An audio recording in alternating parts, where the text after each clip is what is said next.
प्रश्नावली 13.3 का पहला क्वेश्चन है एक शंकु के आधार। कौन सी के आधार? एक शंकु के आधार। तो सबसे पहले हम लोग एक शंकु का चित्र भी बना करके देख लेते हैं। ये है शंकु, देख लीजिए। कहता है शंकु के आधार का व्यास, तो ये व्यास है पूरे कितना सेंटीमीटर? 10.5 सेंटीमीटर। कितना सेंटीमीटर? और इसकी तिर्यक ऊंचाई, कौन ऊंचाई? तो तिर्यक ऊंचाई ये वाला है। तिर्यक ऊंचाई को संकेत में कौन सी से? एल से। कौन सी से? और एल आपका दिया गया है कितना सेंटीमीटर? 10 सेंटीमीटर। इसका वक्र पृष्ठीय क्षेत्रफल ज्ञात कीजिए। तो वक्र पृष्ठ क्षेत्रफल का सूत्र कौन सी होता है? पाई आर एल। कौन सी होता है? तो पाई का मान मालूम है, आर का मान मालूम नहीं है। व्यास दिया हुआ है तो त्रिज्या निकालेंगे और तिर्यक ऊंचाई दिया हुआ है। तो सबसे पहले लिखेंगे आधार का व्यास। आधार का व्यास डी बराबर कितना सेंटीमीटर? 10.5 सेंटीमीटर। इसलिए त्रिज्या आर बराबर 10.5 बटा 2। 10 हटा दीजिए, यहाँ कौन सी हो जाएगा? अब काटिए, कटेगा?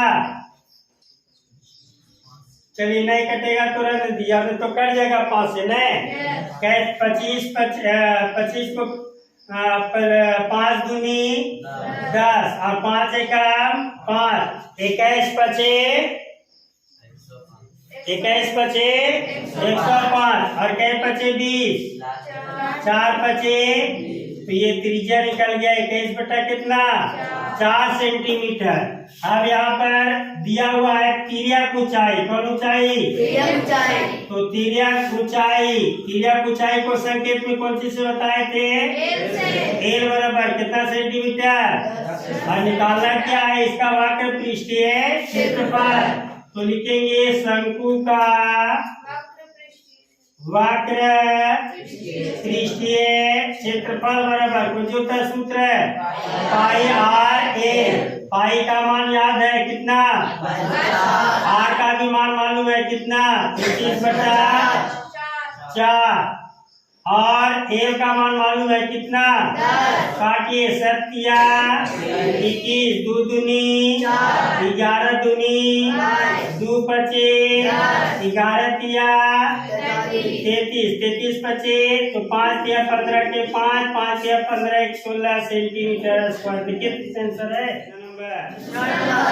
दूसरा नंबर क्वेश्चन कहता है एक शंकु का कुल पृष्ठीय क्षेत्रफल ज्ञात। कौन क्षेत्रफल? जिसकी तिर्यक ऊंचाई दिया गया कितना सेंटीमीटर? हाँ, सेंटीमीटर नहीं है बल्कि मीटर है। तो सबसे पहले लिखेंगे तिर्यक ऊंचाई। तिर्यक ऊंचाई एच बराबर कितना मीटर? 21 मीटर। और आधार का व्यास, अच्छा हाँ, तिर्यक ऊंचाई एल होगा। और आधार का व्यास, कौन सी का व्यास?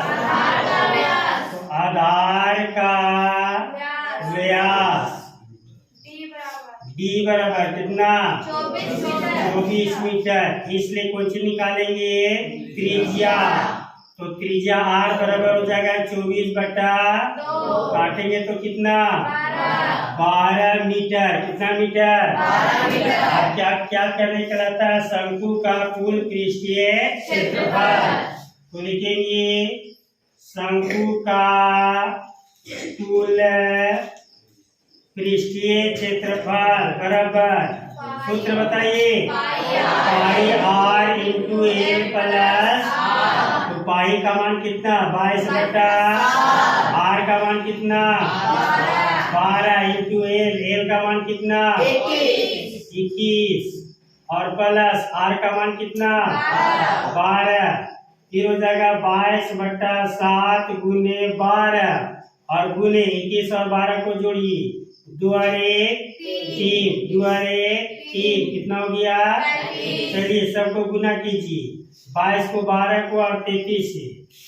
चलो ध्यान दो, 22 को 12 से और 12 को कितना से 33 से गुना करेंगे तो कितना आएगा 87। 12 और बटा कितना 7 भागा दीजिए 7 एकम तो यहाँ पर हो जाएगा 8 में 7 चला जाएगा तो 1 बचेगा 1 पर 7 17 तो 7 दूनी 14 17 में 14 गया तो कितना 3 कितना बचेगा 3 पर 1 31 तो 7 चौके 28 31 में 28 जाएगा तो 31 में 28 जाएगा तो 3 ना 3 पर 2 32 3 हो जाएगा 7 चौके 28 32 में 28 जाएगा तो 4 दशमलव देंगे तो हो जाएगा 40।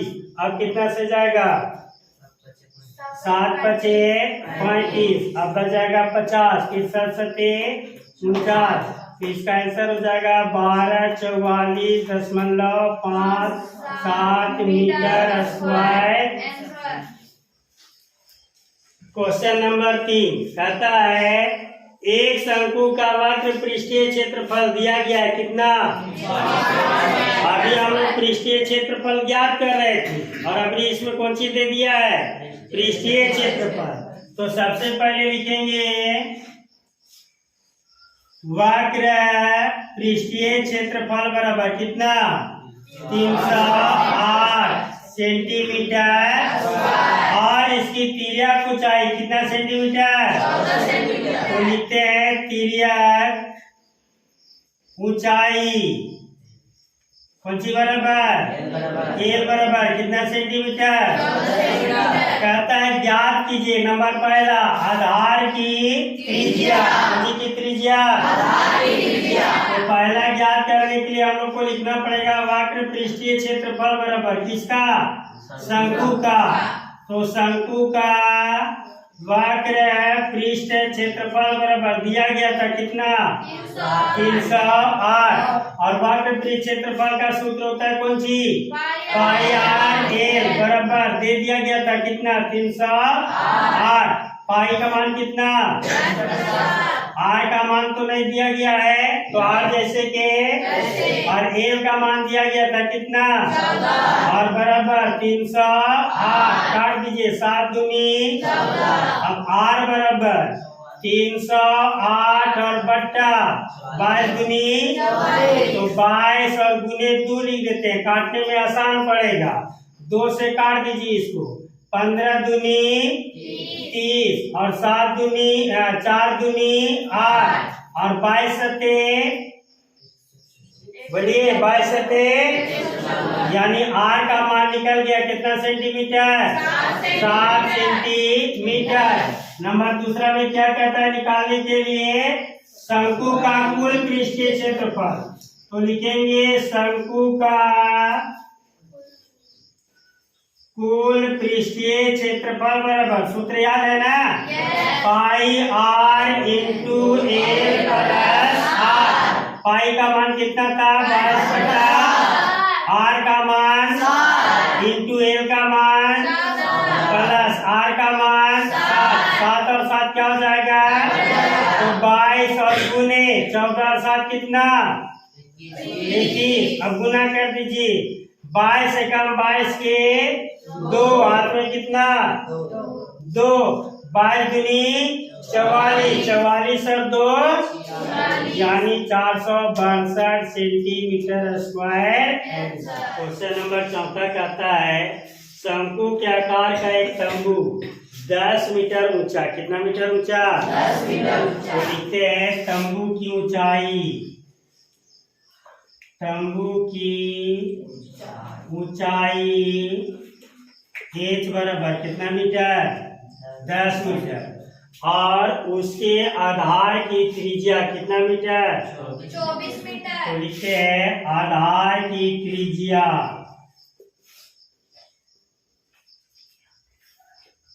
आर बराबर कितना सेंटीमीटर नहीं 24 मीटर कितना मीटर याद कीजिए पहला क्या याद करना है तंबू की तिर्यक ऊंचाई कौन सी याद करना है तो पहला नंबर लिखते हैं तंबू की तिर्यक ऊंचाई तो तिर्यक ऊंचाई को संकेत में कौन चीज से बताए थे? और ए बराबर एक सूत्र लिखा है तो बताओ कौन चीज? H square plus R square. H का मान कितना है बताओ? 10 तो 10 का स्क्वायर और प्लस आर का मान कितना था? 24 का स्क्वायर। तुम्ही लोग बताओ 10 का स्क्वायर कितना होगा? 100 और 24 का स्क्वायर 576। 24 से गुना करो, 24 को 24 से गुना करके चेक कर लो। अब इसको जोड़ देंगे तो हो जाएगा 6 7 और 5 और 1 6, 676 का वर्गमूल होगा 26 मीटर। एक आंसर आ गया आपका। कौन ऊंचाई निकल गया ये? बोलो। अब लिखेंगे दूसरा में क्या ज्ञात करना है, ये ध्यान देना है पहले। तंबू में लगे कैनवास की लागत, तो कितना कैनवास लगा हुआ सबसे पहले ये ज्ञात करेंगे। तो इसके लिए वक्र परिक्षेत्रफल ज्ञात करना होगा। तो नंबर दूसरा के लिए लिखेंगे तंबू में लगे कैनवास का क्षेत्रफल। तो कैनवास का क्षेत्रफल उसी से निकल जाएगा पाई आर एल से। कौन चीज से? तो पाई का मान कितना है बताओ? 22/। आर का मान कितना है बताओ? 24। और एल का मान कितना है बताओ? अभी अभी तुरंत निकाले कितना? 26। चलिए ये हो जाएगा, कटेगा नहीं। तो 22 गुने 24 गुने 26 और बटा कितना हो जाएगा? Metre square. अब लिखेंगे कितना रुपये प्रति लागत की दर से कह रहा है? लिखेंगे 70 रुपये प्रति मीटर स्क्वायर की दर से कैनवास, कौन सी?